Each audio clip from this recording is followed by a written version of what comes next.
یہ لوگ تقدیر پہ ایک اعتراض کرتے تھے. اسلام کا عقیدہ تقدیر ہے نا, اسلام کا عقیدہ تقدیر ہے کہ سب کچھ پہلے سے طے شدہ ہے, اللہ کے علم میں سب کچھ ہے, اسی کے حساب سے جنت بھی لکھی جا چکی ہے اور جہنم بھی. یہ اسلام نے بیان کیا.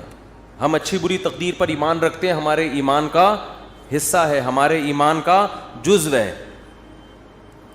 اس پر غیر مسلم کہتے تھے کہ جب سب کچھ پہلے سے ہے تو قرآن کہتا ہے, یہ ابھی بھی کہتے ہیں اور موت کے بعد جب ان کو اللہ عذاب دے گا تو اس وقت بھی کہیں گے کہ اگر اے اللہ تو چاہتا تو ہمیں زبردستی سیدھے راستے پہ بولو لے آ سکتا, اور ہمیں جنت میں جانا ہی نہیں تھا, تو جب جانا ہی جہنم میں تو جا رہے ہیں, تو ہمیں سزا کیوں دے رہا ہے؟ اس میں ہمارا قصور کیا ہے؟ قرآن نے کیا کہا, قل هل عندکم من علم فتخرجوه لنا, تمہیں پہلے سے یہ علم تھا کہ تم نے جہنم میں جانا ہے؟ اگر تھا تو لے آؤ. جواب سمجھ میں آیا؟ یہ جواب نہیں, یہ قرآن سوال کر رہا ہے جس کا اب تک جواب, یہ میں اس کو ذرا آسان انداز میں سمجھاتا ہوں. قرآن نے تو آسان میں, لیکن عربی میں ہے نا, تو میں اس کو اردو میں آسان انداز میں سمجھاتا ہوں. بہت سے لوگ تقدیر کے عقیدے کی وجہ سے کہتے ہیں کہ بھائی جب ہماری قسمت میں گناہ لکھا ہوا ہے, قسمت میں ہر چیز لکھی ہوئی ہے, صرف عمر نہیں لکھی ہوئی کتنا زندہ رہنا ہے, ایک ایک پکوڑا آپ کی قسمت میں لکھا ہوا ہے. حقیقت بتا دوں کہ کتنا کھانا ہے کتنا نہیں کھانا, ایک ایک سموسہ لکھا ہوا ہے, کیونکہ اللہ کا علم تو کامل ہے نا, اللہ کو تو سب پتہ ہے کس نے کتنے پکوڑے کھانے ہیں کتنے نہیں کھانے, کس نے معذرت کے ساتھ کتنی شادیاں کرنی ہیں کس نے نہیں کرنی, کس کے کتنے بچے ہوں گے کس کے نہیں ہوں گے, کس کے بیٹے ہوں گے کس کی بیٹیاں ہوں گی, سب کچھ, کون جنت میں جائے گا اور کون جہنم میں جائے گا, کون فلاں موقع پہ گناہ کرے گا کون فلاں موقع پہ نیکی کرے گا, ایک ایک چیز پہلے سے طے شدہ ہے. یہاں لوگ سوال پوچھتے ہیں کہ جب پہلے سے طے شدہ ہے تو ہم تو اسی کے حساب سے گناہ کر رہے ہیں نا, تو ہمیں اس پہ سزا کیوں ملتی ہے؟ سمجھ میں آ رہی ہے بات کہ نہیں آ رہی ہے؟ تو اس کا قرآن کیا کہتا ہے کہ طے شدہ ہے مگر تمہیں پتہ نہیں ہے. تم تو یہ سوچ کے کر رہی ہوتی ہے نا اپنے پورے اختیار سے, اپنے مکمل اختیار سے ایک جرم تم کر رہے ہوتے ہو. دیکھو کسی کو پہلے سے پتہ ہو کہ میں نے فلاں موقع پہ فلاں بج کے اتنے منٹ پر چوری کرنی ہے, پہلے سے پتہ ہے کہ اللہ نے میری تقدیر میں یہ بولو نا لکھا ہوا ہے. اب آپ کو پتہ ہے یار تقدیر کبھی ٹلتی نہیں ہے, ہفتے کے دن دوپہر 2:03 پر میری تقدیر میں لکھا ہے کہ میں مسجد سے چپل چوری کروں گا. آپ جاؤ 2:03 پہ مسجد سے چپل چوری کرو. اللہ جب آپ کو قیامت کے دن پکڑے سزا دے چوری پہ, تو آپ کہنا اللہ مجھے پہلے سے پتہ تھا, میری تقدیر میں لکھا ہوا تھا, میں نے لوح محفوظ دیکھ لی تھی. تو اللہ آپ کو سزا نہیں دے گا, کیونکہ اللہ نے خود کہا ہے کہ لوح محفوظ میں جو چیز لکھی ہوئی ہے وہ چینج نہیں ہو سکتا. اللہ میں تو مجبور تھا, مجھے پتا تھا, میں نہیں بھی کرتا تو مجھے تقدیر کھینچ کے لاتی اور میں چپل چوری کرتا. لیکن آپ کو پہلے سے پتہ نہیں ہوتا. جب پتہ نہیں ہوتا تو آپ اپنے اختیار سے کر رہے ہوتے ہیں. سمجھ میں آ رہی ہے بات؟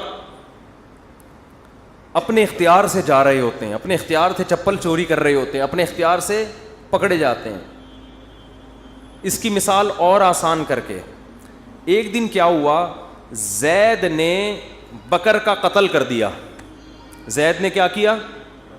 بکر کو قتل کر دیا. ہفتے کے دن 2:03 پہ آپ نے زید کو پکڑ لیا, بیٹا تو نے بکر کو قتل کیا ہے, ہم تجھے کیا کریں گے؟ قتل کریں گے سزا کے طور پر. زید کہتا ہے دیکھو بکر کی تو عمر اتنی تھی, بکر نے اس سے زیادہ زندہ نہیں رہنا. ہمیں پتہ ہے ہر آدمی کی عمر پہلے سے طے شدہ ہے, تو زید نے تو اتنے ہی سال زندہ رہنا تھا. حدیث میں آتا ہے ماں کے پیٹ میں جب بچہ ہوتا ہے تو پہلے سے فرشتہ لکھ کے چلا جاتا ہے کتنے عرصے کے لیے زندہ رہے گا یہ. تو اس نے تو ہفتے کے دن 2:03 پہ مرنا تھا, اس سے زیادہ ہی اس نے زندہ نہیں رہنا تھا. بتاؤ سچ کہہ رہا ہوں؟ آپ کہیں گے بھائی بالکل سچ کہہ رہا ہے. لیکن آپ اس بیس پہ زید کو چھوڑ دو گے؟ آپ بولو گے کہ یہ بات اللہ کو پتہ تھی, کسی اللہ کے علاوہ کسی کو پتہ نہیں تھی. تیری نظر میں تو وہ ابھی زندہ رہنے والا تھا, تو نے تو اپنے اختیار سے جا کے اس کو 2:03 پہ قتل. یہ تو قتل کے بعد پتہ چلا ہے کہ اس نے زندہ رہنا تھا, تجھے تھوڑی پتہ تھا. اگر زید کی سمجھ میں یہ دلیل نہ آئے نا اور کہیں نہیں نہیں نہیں میں نے تو مارنا ہی تھا, تو آپ زید کو بولے ٹھیک ہے پھر ہم تجھے قتل کرتے ہیں, اور جب تیرے وارثین آ کے پوچھیں کہ کیوں مارا تو ہم کہیں گے اس لیے کہ اس کی عمر اتنی ہی تھی, اس نے اس دن اتنے بج کے اتنے منٹ پہ مرنا ہی تھا. یہ دلیل زید اپنے خلاف کبھی بھی نہیں مانے گا, دوسرے کے خلاف مانے گا. تو اللہ فرماتے ہیں کہ تم جو دلیل اپنے خلاف نہیں مان رہے دوسرے کے خلاف کیسے مان رہے ہو, اور میرے خلاف کیسے مان رہے ہو؟ کیونکہ جب انسان گناہ کرتا ہے تقدیر میں تو لکھا ہوا ہوتا ہے, مگر لکھے سے پہلے اس کو نہیں پتا ہوتا کہ یہ لکھا ہوا ہے. کرنے سے پہلے وہ اپنے اختیار سے کر رہا ہوتا ہے, اسی پہ اس کو قیامت کے دن سزا ملے گی. اور جب سزا ملے گی تو وہ کہے گا اللہ تو لکھا ہوا تھا. اللہ کہے گا ہل عندکم من علم, پہلے سے پتا تھا کہ لکھا ہوا ہے. اور اگر اب بھی کسی کے سمجھ میں نہ آئے تو پھر ہر چیز لکھی ہوئی ہے نا, صرف گناہ تھوڑی, کھانا پینا بھی لکھا ہوا ہے. صبح ناشتہ چھوڑ دو, آپ صبح کا ناشتہ چھوڑ دو. بیگم پراٹھا بنا کے لائی, چائے بنا کے لائی, نہیں کھاؤ. بیگم لکھا ہوا ہوگا تو حلق میں اترے گا. بیگم کہے گی کم بخت, یہ کھانے کے بعد پتہ چلے گا کہ لکھا ہوا تھا یا نہیں لکھا ہوا تھا, کھانے سے پہلے نہیں پتہ چلے گا. لیکن آپ نے کہا نہیں لکھا ہوا ہوگا تو اڑ کے میرے پیٹ میں جائے گا, اور آپ چلے گئے آفس, دوپہر لنچ کا ٹائم ہو گیا تو پتہ چلے گا کہ آپ کی تقدیر میں پراٹھے لکھے ہوئے نہیں تھے. تو اس بیس پہ تو پھر ہر چیز اسی اصول پہ گزارے نا. دنیا میں پیسے بھی نہیں کمائے کہ لکھے ہوئے ہوں گے تو مل جائیں گے, نہیں لکھے ہوئے ہوں گے تو نہیں ملیں گے. ٹرک آ رہا ہے اس کے سامنے آ کے کھڑا ہو جائے, بھائی تقدیر میں لکھا ہوا ہے کہ اس نے مجھے اسٹیکر بنانا ہے. کراچی میں جو ٹرک ہے نا وہ کچلتے نہیں ہیں, اسٹیکر بناتے ہیں. اتنے بھاری بھاری ٹرک ہوتے ہیں, ان کے ٹائر کے نیچے اللہ نہ کرے کوئی بندہ آ جائے, لاش بھی نہیں ملتی اس کی. تو اب ٹرک کے سامنے آ جاؤ ہے بھائی, اور بولو بھائی لکھا ہوا ہوگا تو مروں گا, اور واقعی جس کی تقدیر میں نہیں لکھا ہوا ہوتا ٹرک کے سامنے آگے بھی مرتا نہیں ہے, کچھ ہو جاتا ہے کچھ نہ کچھ, لیکن آپ کبھی ٹرک کے سامنے نہیں آتے.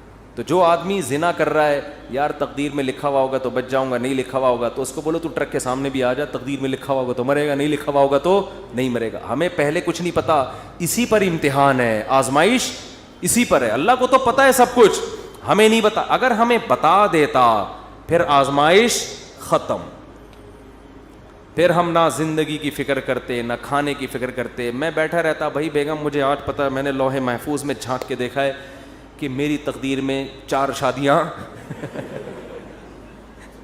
پراٹھوں سے زیادہ مزے کی مثال کون سی ہے؟ میری تقدیر میں یہ 4 لکھی ہوئی ہیں, مجھے رشتہ تلاش کرنے کی ضرورت نہیں ہے. اور واقعی کچھ لوگوں کی تقدیر میں لکھی ہوئی ہوتی ہیں, وہ نہیں بھی کر رہے ہوتے پھر بھی ہو جاتی. پنجاب میں ایک بہت بڑے بزرگ ہیں, نام نہیں بتاؤں گا, تو وہ 4 ہیں ان کی ماشاءاللہ. میں نے کہا بھائی یہ کیسے؟ انہوں نے کہا جو بیوہ ہوتی ہے نا محلے میں, لوگ زبردستی ان کے کھاتے میں لا کے ڈال دیتے ہیں, زبردستی ان کے کھاتے میں لا کے ڈال دیتے ہیں. حضرت آپ پاؤں پکڑتے ہیں, حضرت وہ بیچارے کر لیتے ہیں, نہیں چاہتے ہوئے بھی کر لیتے ہیں. تو دیکھو یہاں لوگوں کو مل نہیں رہی, اور جن کی تقدیر میں لکھی ہوئی ہے زبردستی ان کے کھاتے میں لا کے ڈالی جا رہی. تو شکر ہے 4 سے زیادہ کی اجازت نہیں ہے, ورنہ پنجاب کی ساری بیوائیں اور مطلقہ ان کے کھاتے میں. بڑے نیک ہیں وہ بزرگ, بہت نیک ہیں. تو اس لیے قرآن یہاں بھی بجائے آپ کا سوال کا جواب دینے کے نا کہ تقدیر میں لکھا ہوا ہے, قرآن آپ سے سوال کر لیتا ہے الٹا. تو یہ بھی ایک دلیل سے بات کرنے کا طریقہ ہوتا ہے کہ آپ اگلے کا سوال دینے کے بجائے آپ کہیں چل مان لیا تیری بات ٹھیک ہے, لیکن پھر ہمارا اس پہ یہ سوال ہوتا ہے, اس کا تو جواب دے. وہ قیامت تک بوکھلاتا رہتا ہے, اس کے پاس اس کا جواب نہیں ہوتا. تو ہمارا ایمان ہے, ہمارے ایمان کا حصہ ہے یہ چیز کہ ہر چیز پہلے سے طے شدہ ہے, جنتی بھی جہنمی بھی سب کچھ. کل میسر لما خلق لا, حدیث میں آتا ہے کہ جس کو اللہ نے جو جہاں کے لیے بنا ہے نا اس کو ویسے اعمال کی توفیق ملتی ہے. اب ہمیں نہیں پتا ہمیں اچھے اعمال کی توفیق ملے گی یا برے اعمال کی, کر کے دیکھ لو.